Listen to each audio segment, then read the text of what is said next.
The previous 9 Dominican rums that I featured on this channel have been quite poor. Honestly, I wouldn't recommend anyone buying any of those 9 rums because for the price, for the money, I really do think there's better quality rums out there.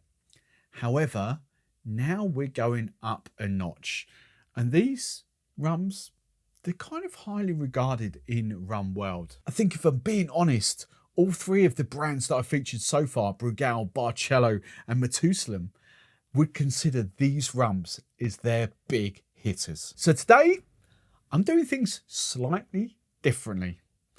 To alleviate brand bias, I'm going to taste these blind and give you my opinions as we go along. Hey rum lover, welcome back to the channel. But for those of you that are new around these parts, hello and welcome. My name is Steve the Barman, and right here on my blue channel, it's mainly about rum tastings, focusing on rums under sort of £50, $60 US. I never want to get into the expensive stuff. So if that sounds like fun, make sure you hit that subscribe button so you don't miss any of my future videos. But if you want to check out my 5 other YouTube channels that have fun rum experience and cocktails, then dive into the description below. So a quick bit of interaction before we get started from you guys. These are popular rums to kind of, you know, the rum community. Which one of these 3 is your favorite? Dive into the comments below and let me know. And how is this working? Well, I don't know how the videos are going to fall, but I've still got Jamie sitting over there, bartender, local bartender, a friend of mine. He's just helped me film a daiquiri video. So I'm going to use him he doesn't want to come on camera at all, but he's getting involved. He's trying some of these rums as we go along. He does want to come on camera, but I'm using him to kind of do some blind tasting. So there's a few videos that I'm recording in this little spurt. Now, just one other bit of housekeeping. I know I've gone on about Kirk and Sweeney coming. There seems to be something going on with Kirk and Sweeney at the moment because they are out of stock everywhere. The only rum I can get is the next step up above this, and it's like sort of 60 pounds. So that equates to roughly $70 US. So for the time being, this is where Dominican Republic is gonna finish because, you know, if you can't get them, there's no point sort of featuring them. And the other thing, big shout out to Master of Malt. Master of Malt have supplied the Matusalem 15 here. These rums have already been in my collection, so this was the only one I needed to feature this video. And just prices, if you were going to buy these rums, then just to kind of cover that, we are going from roughly sort of just under £40, 38, 39 pounds. So roughly just shy of $50 US, up to about sort of $60 US and about 45 pounds. So they do fit nicely into my remit. So look, I'm going to be tasting these neat. Jay has poured these and they're just towards, I don't know what order he's poured them in. So I'm just going to work there and go backwards to front. So there's no brand bias going on, but just so you kind of understand what we've got here. Brugal 1888. They call it double distilled, so it's twice distilled, but it's also double aged as well. It's first aged in American oak, and then it's kind of finished off in Spanish sherry casks as well. No age statement on that, but you know you can loosely assume that there's at least sort of 5-year-old rums going into that one. The next one that I could talk about, Matusalem. Let's leave that there. Matusalem is Solera aged. Yes, this does say, if you can hopefully see it on the front of the bottle there, it does say 15 on there. It is not 15 years old, it's Solera aged. So what a brands kind of loosely refer to as the average age, could be 15 years. It's all a bit of a nonsense, as I said in previous videos. You know, how can you tell that a rum is average age of 15 years old? If they're busy, it's going to be a lot younger. If they sell, you know, if they don't sell as much, it's going to be a lot older because the rums are going to be sitting in the Solera system a lot longer. So, you know, take those numbers with a pinch of salt. Or you can loosely sort of interpret that this has spent more time in the Solera system than the previous Matusalems. And then we've got the Barcelo Imperial. I have got the Imperial Onyx down here. I don't think that's a worldwide kind of brand. I think that's predominantly a UK brand. It's aged in heavier charred barrels, if you like. It's not kind of a dark rum, but it sort of loosely is. So for this series, we're just going to focus on the box standard Imperial that is a worldwide brand. This is not Solera rums, but this is a blend of rums between 4 and 10 years old.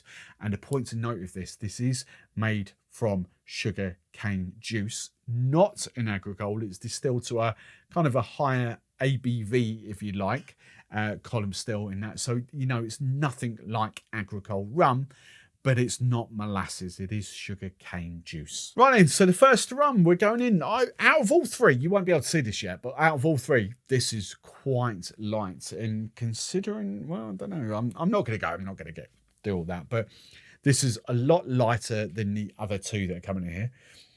On the nose, little bits of vanilla. It's not, you know, it's not really in your face. There's not much else coming off it. Caramel, I'm getting caramel, potentially a little bit of fruit coming off there.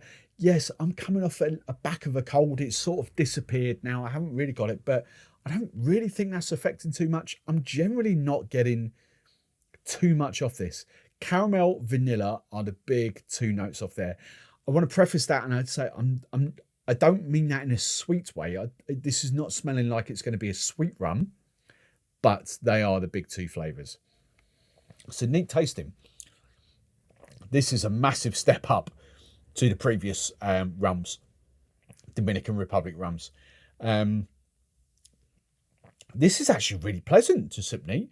It's got a little bit of a spice bite to it, a little bit of barrel wood bite to it. Is it sweet? No.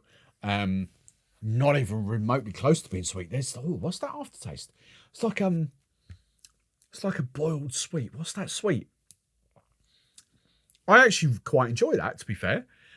Is that dosed? Is that not dosed? I don't think this would be minimal sugar, if any. I would kind of put that taste as a burnt, bittery toffee, as opposed to caramel on there. Probably finishes off to caramel.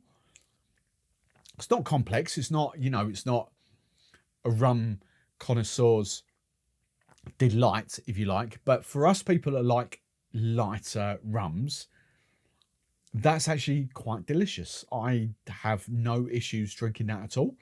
That's not offensive. It's not complex, which is good for me because I don't, you know, I love journey rums, but there's a big distinguishment between rums that take you on a journey where you get lots of different layers to those rums that have been really heavily aged and you're fighting the sort of wood and the barrels and all that sort of ex-whiskey-ish. I'm quite enjoying this, to be honest. It's not my favourite rum that I've ever tasted neat, but this is all right. It's definitely a huge improvement on anything previously in this series. I don't think it's where my head was going. I was going to talk about the old-fashioned rum fashion to this. You don't want too much sugar for this because, you know, you are going to detract from the flavours and dilute it even more. It's kind of I would put this definitely as a weak 40%er. You know, it's not a 38%. It's a 40%er. But you can tell it's not a 45 or a 50% or a barrel strength or anything like that. It's easygoing. It's very drinkable. It's all right. It's quite tasty. It's all right. So I think probably in editing, I'm going to put the thing on screen so you will have known what this is. But for me at this precise moment, I'm going to taste all three of these and no idea of what I'm drinking. For the time being, I'm just going to do this completely blind because if I know what the third one's going to be if I do the reveal now. So let's move swiftly on to the second one. Oh, this has got a lot more depth to it. This has instantly off the nose. This is kind of more where I am. I'm getting nods of chocolate. I'm getting nods of a little bit of coffee. It still smells quite mellow, if you like. I'm not getting that sweet. I don't expect this to be a sweet rum at all. I'm not getting that sort of vanilla, that sweet caramel off it.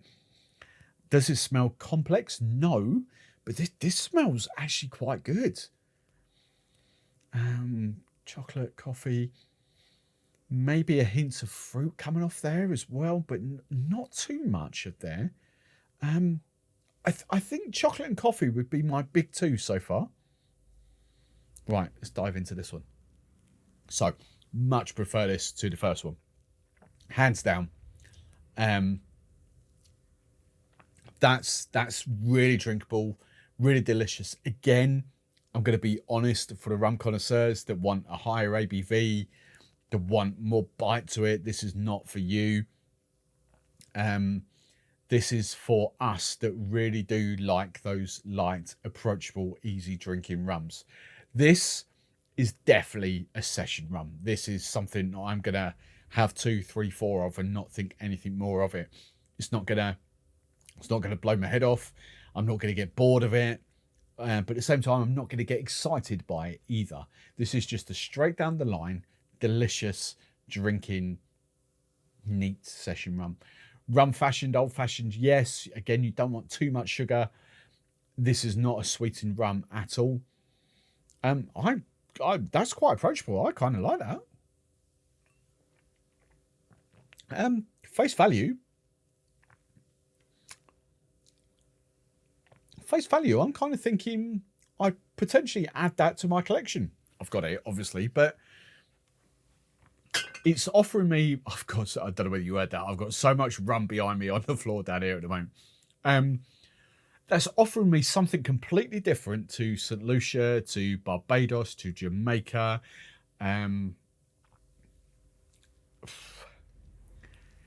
It's not heavy, but it's quite delicious. I quite enjoy that. That has been my favourite neat sipper doing these series of videos for a long while. Yeah, I kind of enjoy that. That's really tasty. Right, the last one. Now, hopefully you might be able to see the sort of colour variation on this compared to that. I don't know. I keep doing this and then look at the editing and thinking, well, I'm in the way, you know. Hopefully you can sort of see these colours. So the last one. Again, you'll know exactly what this is, but I'm going to do the reveal at the end. Oh, Christ, I know what that is. If that's not the Brugal, because the sherry, it's the fruity. That has to be the Brugal on there. It has to be.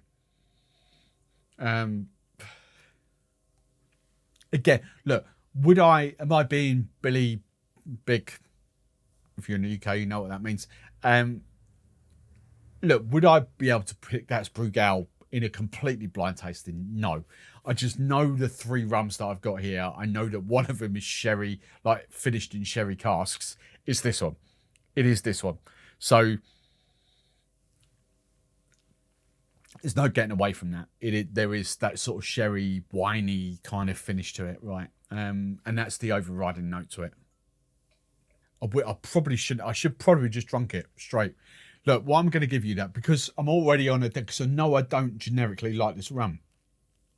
It's all right. I'm not going to change my opinion. I much prefer the Brugal, the second one. That's the Brugal. I much prefer whatever the second one was. The second one is much more approachable. This has got. I just don't inherently like sherry aged rums. I don't know what it is for me. They're just not. Yeah, there's a right. Taking that aside, there's a spice bite. There's a wood bite to it. A kind of a heavier wood influence. I would say that this is the older, aged one of the whole lot, and I don't really know how old the Brugal 18. This is 100% Brugal 1888. It has to be. I don't know how much older that is than sort of the Matusalem and Matusalem Solera and the Barcelo. I don't know, but I would say that it is significantly older just purely through the wood bite. That, or it's got no additives or dramatically less additives now, which is kind of amusing because they previous to don't taste sweetened to me in a sense that if you had a Diplomatico or something like that, they do taste sweetened. Look, if you like that sherry note to your rum, you're probably going to enjoy this. This for me is more, I kind of crave just a touch of sugar and a bit of dilution as a rum fashioned. That is probably how I would drink this rum. Whereas that one in the middle is definitely for me a neat sipper session rum.